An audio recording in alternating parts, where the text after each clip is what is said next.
have a jar right here.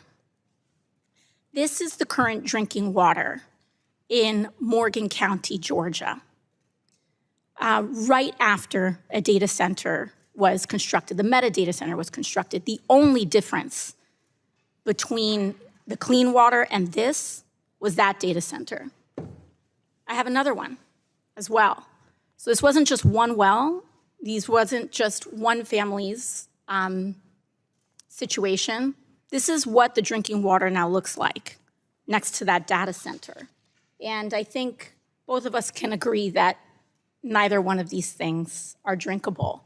These families now have to ship, in a rural area, have to ship water to their house in order to cook and bathe themselves.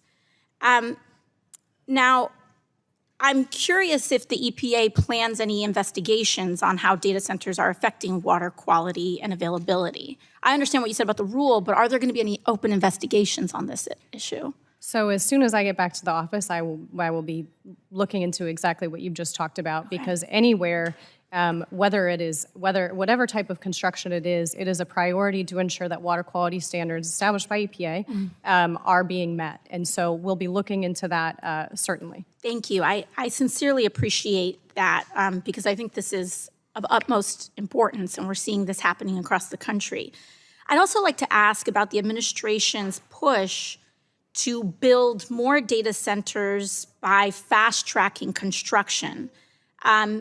Because the administration's been issuing executive orders to fast-track data center construction when we know that water quality is encountering major issues. Are there any mandates for data centers to do water quality testing prior to construction? Of like coming from a public water supply, drinking water supply sampling? Wells, yeah. I'm not aware of anything like that. However, it doesn't mean I'm just not aware of it. It might exist, but I'm not. Of course. You know, I think it's important that you know, you as an agency official, we have to make sure we're doing these investigations. And then us on a congressional level, I'd like to note that I think it's of utmost importance that we also launch congressional investigations into this matter as well, so that we can partner with the EPA and ensure that the drinking water for this country continues to be safe and accessible for the American people. So thank you, Administrator. Thank you.